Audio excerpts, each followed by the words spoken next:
itu sudah mati lama. Ya. Selamatlah jadi warga Wonogiri. Ya. Selamat, betul. Betul. Orang Wonogiri. Dosen di sini banyak dari Wonogiri. Banyak orang dari sini. Termasuk teman saya namanya Prof. Pranoto. Itu orang Wonogiri. Teman sejak mahasiswa. Sekarang sudah purna dan bekerja di universitas swasta di Brebes. Jadi kembali ya, masalah utama tadi status gizi, ya. Dan sekarang lebih maju lagi ke stunting.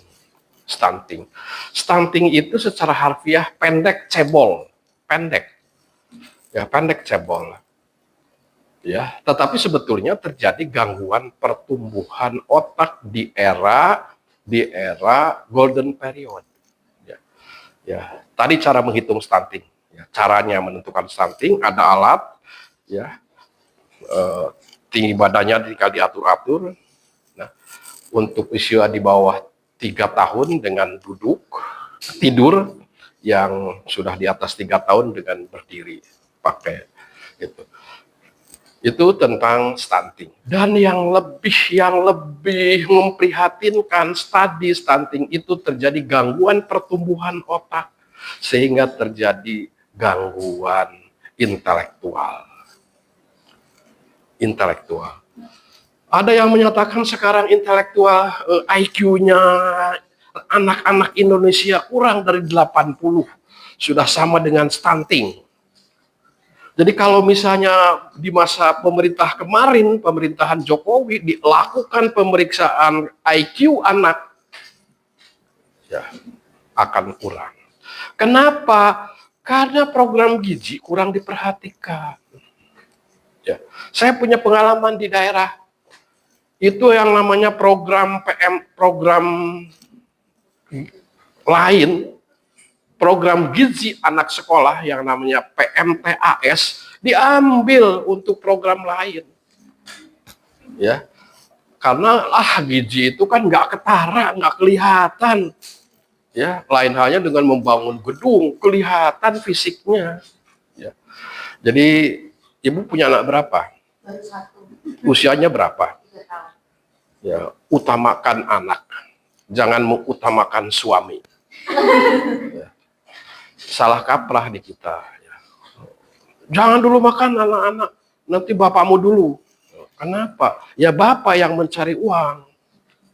Ya, jadi yang diutamakan justru gizi anak-anak, ya, dengan menu seimbang, isi piringku, ya. Masih ke posyandu? Masih Kadang-kadang, oke, ya. Jadi itu tadi status gizi, stunting yang berdampak pada IQ, ya. Baik, kita lanjutkan materi kita. Jadi isu kebijakan kesehatan utama di tingkat semua negara, ya, melibatkan penyeimbangan antara kenaikan biaya. Ya. Sekarang Askes naik nggak bayaran preminya? Jadi nggak naik? belum. Masih sama. Ya masih belum ada. Kelas 1 berapa? 150? Iya. Ya. Kemudian akses, ya, akses juga menjadi masalah, ya, ya, terutama di luar Jawa, ya, akses, ya. Kemudian terutama akses terhadap FKTP, khususnya puskesmas, itu menjadi masalah. Kalau dilihat di TV, ya, ada ibu hamil dibopong-bopong mau ke rumah sakit atau kemana, ya, yang sering secara dramatis dipertontonkan, ya. Kemudian kualitas, ya.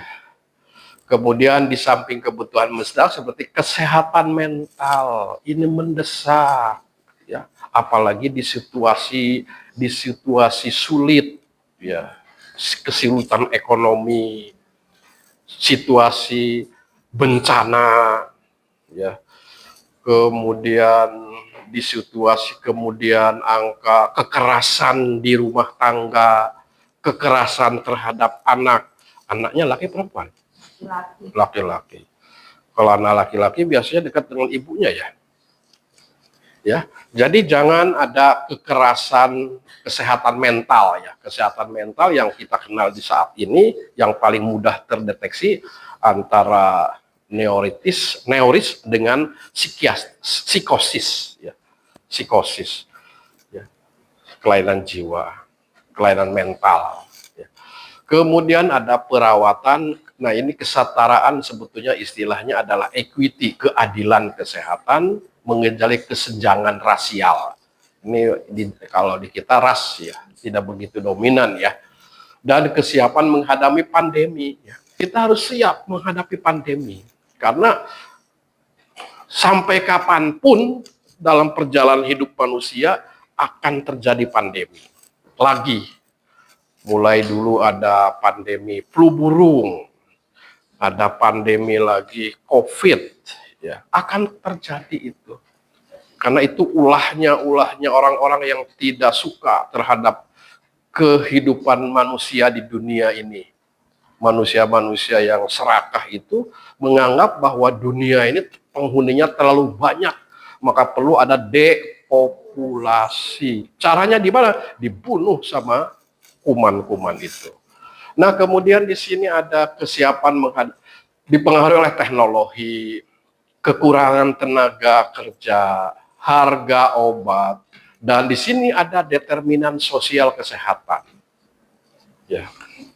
Jadi tahun 2010 WHO merumuskan determinan sosial of health. Nanti kita sampaikan. Ya. Kemudian ada seperti tindakan terkait. Nah, ada istilah cakupan universal. Jadi sekarang era cakupan universal. Kemarin di COVID harus 100%. Ibu hamil ditolong persalinan oleh tenaga kesehatan 100%. Imunisasi dasar lengkap 100%. Mahasiswa S2, IKM, PMPK lulus 100%. Ya. Jadi ada cakupan dan ada reformasi sistem. Terutama reformasi di sini adalah sistem kesehatan nasional. Jadi tadi ya sudah ada biaya, ada akses, dan di sini ada kesetaraan ya. Sekali lagi equity ini bukan kesetaraan ya, keadilan ya. Ya. Kemudian di sini ada kesehatan mental dan perilaku ya. Perilaku. Coba sekarang melakukan begini, yuk. Ulangi lagi, yuk. Masukin lagi, yuk. Satu lagi yang terakhir, masukkan lagi, yuk. Coba yang begini siapa? Angkat tangan. Yang tangan kiri di atas jempol. Mana? Yang tangan kiri. Nah, kamu satu, mana lagi?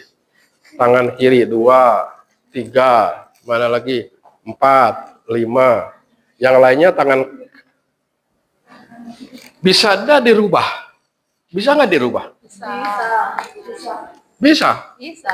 Kok saya nggak bisa ya? Gimana caranya? Yang kelingking Kanan ya. Tapi secara spontan susah ya.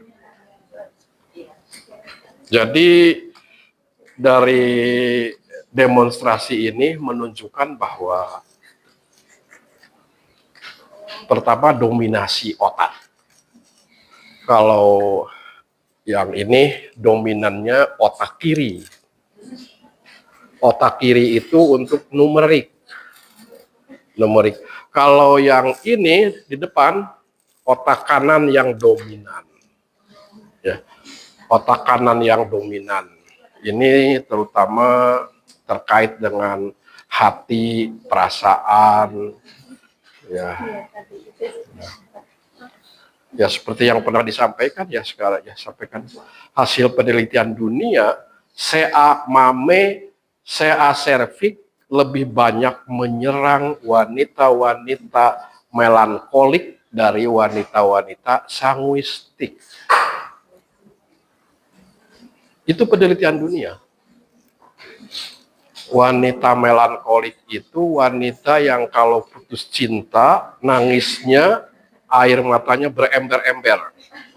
Gitu, ya. Kalau melankolik sebaliknya. Kamu Iza sudah berkeluarga belum? Nah, sekarang tinggal pilihan Iza. Apakah mau milih melankolik atau mau milih sanguistik? Ya, yang melankolik itu memang cantik, keibuan, ya. Tetapi nanti tabungan di hari tuanya akan dihabiskan untuk mengobati CA serviks dan CA mame. Ini kelihatan mana yang sanguistik, mana yang kamu sanguistik kamu. Ya, sanguistik itu pemberani, apalagi orang Pati ya, pemberani. Jangan coba-coba sama orang Pati. Nah, di Pati itu ada terobosan kebijakan. Pertolongan persalinan hanya dilakukan di tempat ada dokter dan ada ambulannya. Tidak boleh di rumah bidan, apalagi di rumah ibu hamil. Itu untuk menekan angka kematian ibu, karena penyebabnya 3 tadi, ya. Terlambat mendeteksi resiko, terlambat resiko ibu hamil dikirim ke sarana, dan terlambat menangani resiko di rumah sakit. Jadi sudah memotong beberapa hal. Waktu saya di puskesmas, ada bidan meninggal saat melahirkan, ditolong bidan. Padahal itu di Jawa Barat, di daerah memadai transportnya, aksesnya. Ya. Jadi itu tentang menekan. Nah, angka kematian ibu yang paling bagus itu Jogja dan Bali. Jogja Bali itu pertolongan persalinan oleh tenaga kesehatannya sudah 100% universal health coverage. Kemudian yang berikutnya tadi perilaku ya. Jadi kalau nanti kalian belajar ilmu perilaku, ya, kalau perilaku itu sudah manifest ya. Duduk, belajar, memberi kuliah, ya, itu perilaku. Ya. Belum lagi nanti ada teori yang paling terkenal, yang namanya teori TPB. Ya. Teori TPB itu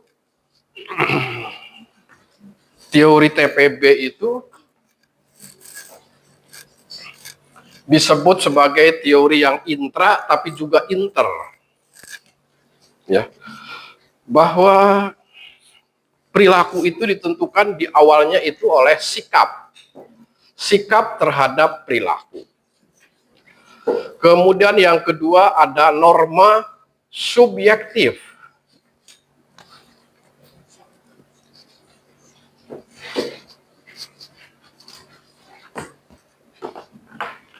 Nah, kemudian yang berikutnya di sini ada yang namanya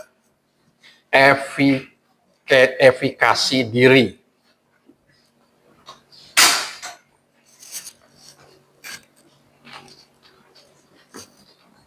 Ya. Nah, dari 3 ini berpengaruh menentukan ke niat. Dari niat baru ke perilaku. Tapi hebatnya efikasi diri bisa langsung berpengaruh terhadap perilaku. Jadi penelitian apapun, apalagi setingkat tesis, harus ada rujukan teori, ada landasan teori. Idealnya ada teori intrapersonal, ada interpersonal, ada komunal. Yang intrapersonal yang terkenal ada 8, yang terkenal sering dipakai HBM, Heart Belief Model. Itu yang paling sering dipakai. Tetapi itu dipakai untuk penyakit, karena HBM ditemukan saat screening TBC. kenapa kok screening TBC tidak berhasil? Lahirlah TBM, HBM. Kemudian ada TTM, Trans Theoretical Model. Tapi itu lama. Prekontemplasi 6 bulan, merenung perilaku-perilakunya. Baru ke kontemplasi, baca lagi, sampai ke aksi itu ada 6 langkah, sehingga tidak memadai kalau untuk tesis. Itu teori perubahan perilaku atau teori promosi kesehatan yang sifatnya intrapersonal, ada 8. Kemudian yang kedua, inter. Kalau inter pilihannya 3. Pertama adalah yang prinsip sosial kognitif teori.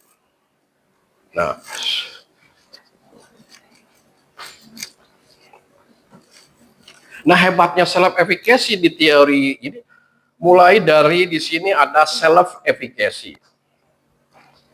Efikasi diri. Maju ke sini ada tujuan. Ya, dari self efficacy diri ini masuk ke sini, ya, ada namanya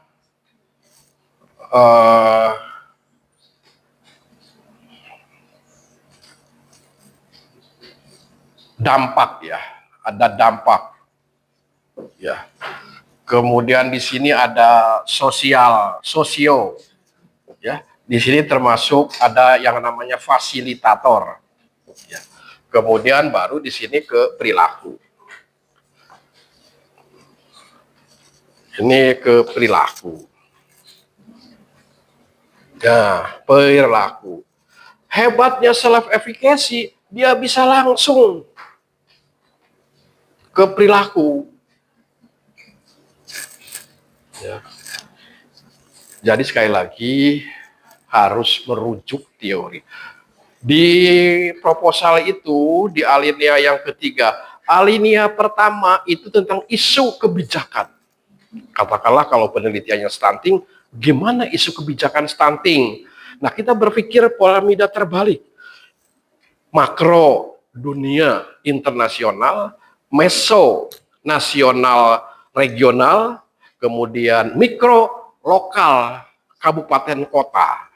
Berpikir piramida terbalik, ya, internasionalnya bagaimana, nasionalnya bagaimana, regionalnya bagaimana. Tentang apa alinea 1 dan 2 itu? Tentang kebijakan dan kinerja. Apa kebijakannya? Bagaimana kinerjanya? Seperti misalnya stunting. Stunting itu ada keputusan Presiden nomor 17 2014 tentang penanggulangan stunting. Itu kebijakan.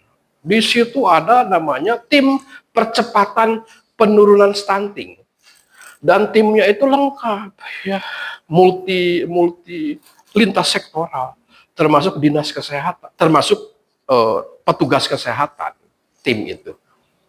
Ya, kemudian kinerja. Tadi kinerja stunting sekarang sudah berapa ini, ya? Di Bulu berapa persen? 13,28. Nah, sudah 13, sudah lewat dari 14. Targetnya 2024 itu 14%. Ya. Ya, sebetulnya stunting itu bisa dimainkan. Wanipiro bisa dimainkan. Kalau mau, ya, tapi itu rumusnya harus jujur, tidak boleh berbohong, jangan ABS. Apa adanya. Ya, saya udah apa adanya. Ngerti enggak? Ya. Bagus, sudah 13% Bulu. Ya, coba kamu penelitian stunting di Bulu. Ya, walaupun bukan petugas gizi atau payung besarnya manajemen atau pengelolaan manajemen percepatan penurunan stunting di Kabupaten Sukoharjo. Ngambil yang maju, yang berhasil, Bulu berhasil, yang belum berhasil mana. Jadi itu penelitian tesis. Jadi alinea yang ketiga itu rujukan teori. Penelitian ini merujuk, penelitian ini mengaplikasikan yang perubahan perilaku. Ya. Ini dua-duanya termasuk interpersonal. Kenapa TPB disebut interpersonal? Ya, TPB karena ada norma subjektif. Ya, norma subjektif itu kesepakatan tidak tertulis. Ya, tidak tertulis. Baik dukungan maupun tekanan. Misalnya ada norma subjektif di Bulu, ya di Bulu. Kalau tidak ke Posyandu akan dibicarakan masyarakat. Ya misalnya. Kalau tidak ikut KB akan ditransmigrasikan. Ya, jadi ada norma aturan tidak tertulis di masyarakat. Ya, norma subjektif. Karena itu masyarakat, maka TPB dimasukkan teori interpersonal. Ya. Nah kemudian ini juga ya apalagi yang namanya sosial kognitif teori Bandura. Ya. Kemudian yang komunal, yang terkenal, yang paling terkenal adalah teori pengorganisasian atau organisasi komunitas. Ini yang paling terkenal. Ya. Jadi ada istilah teori organisasi komunitas, ada teori pengorganisasian komunitas. PKK itu organisasi komunitas, organisasinya sudah ada, sudah eksis, sudah berfungsi. Itu organisasi komunitas, pakai teori organisasi komunitas. Tapi yang namanya Satgas Jogotongo di era COVID, itu masih belum ada organisasinya, belum berwujud. Maka pakai teori pengorganisasian komunitas. Ya, jadi sekali lagi, di rujukan teori, di tesis itu harus multi level, interkomunal. Ya. Baik, ini tentang perilaku dan perubahan perilaku kesehatan. Demikian juga tentang tenaga kesehatan. Ya. Jadi ada peluang ini, ada peluang. Dengan adanya bencana alam di Aceh dan Sumatera akan dimobilisasi tenaga kesehatan. Termasuk dokter, sampai dokter itu akan memobilisasi dari internship. Ya. Mungkin pasti dengan perawatnya. Tapi harus fisiknya kuat. Harus fisik kuat, bisa jalan di lumpur yang harus fisiknya kuat. Sehingga para relawan banyak yang kelelahan. Sehingga perlu di sana yang diterjunkan itu adalah tentara dan polisi. Sangat tragis betul. Tidak ada peringatan. Tidak ada peringatan, langsung saja bro. Ya. Enggak, susah menjelaskannya. Kok bisa ya? Kok bisa gitu ya? Apa teori yang bisa menjelaskan? Oh itu karena adanya perubahan iklim. Ada yang namanya El Nino. El Nino belum selesai di sana. Ya. Kemudian yang berikutnya, kenapa kok masyarakat Aceh lagi. Bertubi-tubi Aceh itu. Kemarin dengan tsunami. Sekarang dengan banjir bandang. Apalagi Aceh Tamiang. Wadah paling berat itu. Aceh Tamiang. Tidak bisa. Ya. Itu penyelesaiannya sampai apa? Mungkin nanti menunggu lumpurnya kering menjadi ya baru mungkin bisa dibangun. Ya, sangat tragis. Rumah hanyut, mobil hanyut, kakek nenek hanyut. Banyak itu kakek nenek ya. Termasuk dari Sumatera Barat itu. Nenek saya, ibu saya usia 85 tahun. Hanyut.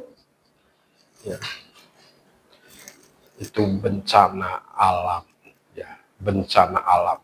Apakah itu buatan manusia? Ya. Apakah itu peringatan? Apakah itu azab? Ya. Karena ulah dari manusia. Ternyata banjir itu kok membawa gelondongan. Kok gelondongan itu? Ya Allah, itu gelondongan sampai gelondongan. Kata orang kehutanan.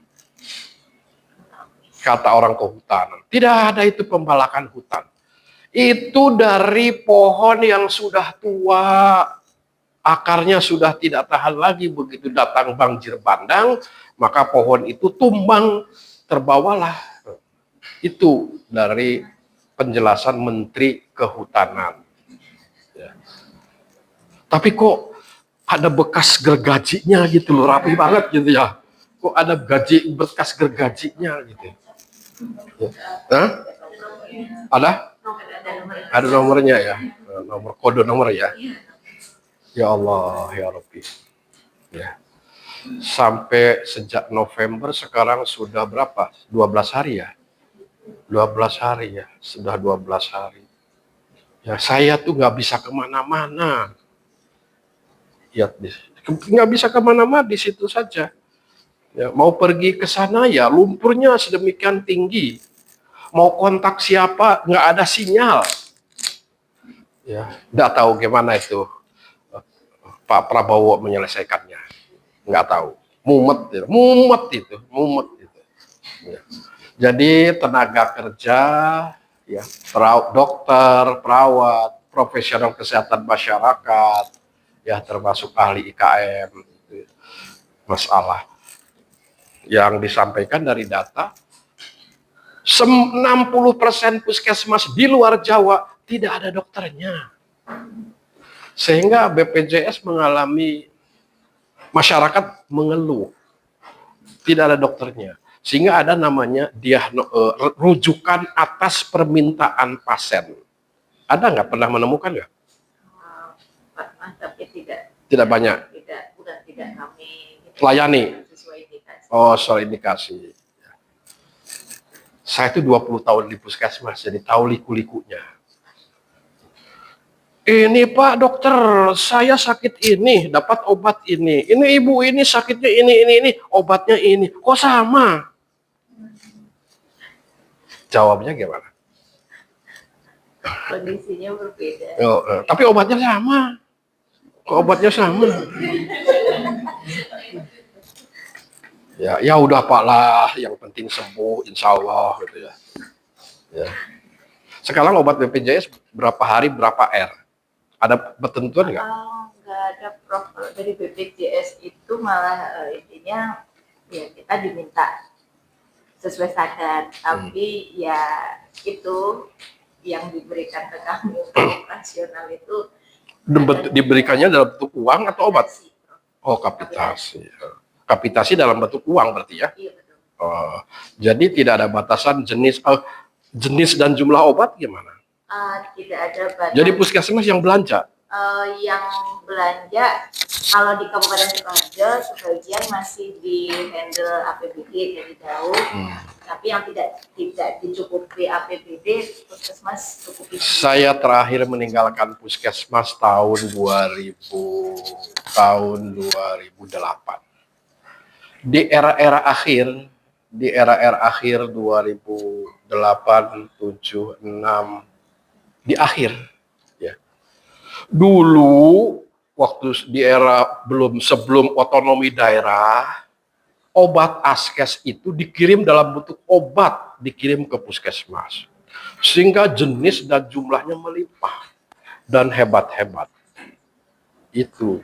Begitu masuk otonomi daerah, dikirim dari askes, PT Askes dalam bentuk uang per kabupaten. Ada yang dapat 300 juta, ada yang dapat 500 juta. Sayangnya uang itu tidak dibelikan untuk obat. Saya pernah di puskesmas itu obat askes hanya 2. Amoksisilin dan laktas kalsikus. Gimana itu? 2 jenis.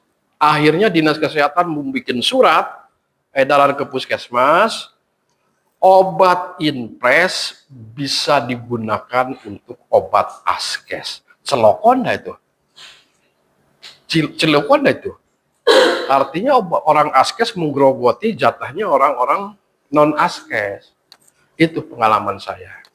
Terakhir di 2008. Obat askes hanya 2, amoxicillin dan lactase calcium. Ya. Jadi itu perubahan kebijakan. Ya, perubahan kebijakan. Kemudian yang berikutnya kesehatan masyarakat dan kesiapan ya menghadapi pandemi, khususnya mengelola penyakit menular, vaksinasi, perubahan iklim. Ini prioritas utama. Ya, jadi vaksinasi dasar lengkap 100%. Kalau di Kecamatan Bulu belum bisa 100%. Ya, baik. Kemudian teknologi data memanfaatkan apa ini AI, big data. Hati-hati ya dalam menghadapi AI. Harus kritis. Ya, ini benar atau AI ya? Saya dapat lagu-lagu keroncong ya, lagu-lagu keroncong ya. Ternyata bukan asli, ternyata itu dari AI ya. Dia hanya gerak-gerak ya. Jadi sebelum harus hati-hati. Dan sekarang kalau kalian menguasai AI, udah bikin proposal tesis jadi semalam itu. Jadi semalam. Ya. Ya. Kamu guyunya agak dalam ini. Kemudian isu lagi ya berkisar pada kenaikan biaya tadi, akses layanan, kekurangan tenaga kerja, kesetaraan kesehatan, ada rasisme, harga obat sama. Isu berikutnya di sini global, di sini membutuhkan reformasi keberlanjutan, keterjangkauan, cakupan universal, undang-undang layanan kesehatan terjangkau. Nah, di Amerika ada undang-undang ini. Selanjutnya biaya keterjangkauan, akses kesetaraan sama, tenaga kerja, kesehatan mental sama. Ya, kemudian berikutnya ada kesehatan reproduksi. Ya. Nah, kesehatan reproduksi yang terakhir merujuk pada konferensi Kairo tahun 1974, di mana kesehatan reproduksi itu tidak hanya mencari aseptor, tidak mencari akseptor, tetapi dikelompokkan ada kesehatan reproduksi remaja, ada kesehatan reproduksi lansia, ada kesehatan reproduksi paripurna. Nah, kalau kalian mau meneliti isu-isu inilah yang diangkat. Ya, katakanlah kesehatan reproduksi. Ya, mungkin yang paling menarik kesehatan reproduksi remaja, sehubungan dengan angka nikah dini meningkat, kemudian mohon maaf ya kehamilan yang tidak diinginkan meningkat, ya, termasuk kehamilan karena ya kecelakaan lah ya. Kemudian ada reformasi sistem, di sini ada model pembiayaan, model kualitas pelayanan. Nah, model ya. Model itu apa? Ini model. Ini model. Ini model. Model itu adalah hubungan antar variabel, katakanlah sikap, norma subjektif, hubungan antar variabel untuk menjelaskan fenomena sosial yang kompleks agar mudah dipahami. Nah, misalnya ini bagaimana ini untuk memahami perilaku? Oh, perilaku itu ditentukan oleh sikap, norma subjektif, efikasi diri, dan niat. Kalau kalian klik TPB, penelitian apapun ada. Ya, jadi cobalah TPB dijadikan rujukan teori. Ya, teori TPB. Bapak dulu meneliti tentang ASI eksklusif dengan TPB. Dengan rujukan teori, kita diberikan kerangka berpikir. Ini udah menjadi kerangka berpikir. Dari kerangka berpikir ini bisa dirumuskan rumusan masalah. Rumusan masalahnya apa? Adalah sikap, norma subjektif, dan efikasi diri berpengaruh terhadap perilaku melalui niat. Kemudian bisa merumuskan masalah tujuan sama. Menganalisis pengaruh, sikap, norma subjektif, efikasi diri melalui niat terhadap perilaku. Kemudian hipotesisnya bisa dirumuskan. Ini adalah X1, ini adalah X2, ini adalah X3, ini adalah Y1, ini adalah Y2. Ya. Jadi ini adalah X1, Y1, ini X2, Y1, ini adalah X3, Y1, ini adalah X3, Y2. Ya, minimal untuk tesis pakai PET analisis. Apa kelebihannya PET analisis? Satu, bisa mengetahui pengaruh langsung dan tidak langsung. Katakanlah ini pengaruh langsung, sikap terhadap niat, norma subjektif terhadap niat, efikasi terhadap niat, dan niat terhadap perilaku. Dan yang kedua, bisa mengetahui pengaruh tidak langsung. Apa pengaruh tidak langsung? Sikap, norma subjektif, efikasi diri terhadap perilaku melalui niat. Dua. Yang ketiga, bisa mengetahui besaran pengaruh. Berapa besaran pengaruhnya? Ya sudah barang tentu, besaran pengaruh itu ya dari 100% dibagi semuanya. Jadi ini tentang pembiayaan ya. Kemudian di sini ada di era global apa? Fokus pada populasi menua. Nah ini kalau kalian aging proses lansia, ya, banyak penelitian lansia. Ada yang meneliti lansia tentang pemanfaatan waktu luang. Ya. Lansia yang paling banyak diteliti pemanfaat di prolanis. Ya. Kita tahu bahwa prolanis itu program BPJS untuk menekan kunjungan kejadian hipertensi dan diabetes mellitus dengan prolanis. Ya. Di prolanis itu untuk menekannya itu ada senam lansia, kemudian ada juga pemeriksaan laboratorium, ya, HB-nya, tensinya, bahkan ditambah lagi dengan kolesterol. Bayar nggak tuh? Bayar nggak? Kalau pesertanya nggak, Prof. Tapi dari Vaskesnya bisa mengklaimkan. Oh, bisa ya. Ya.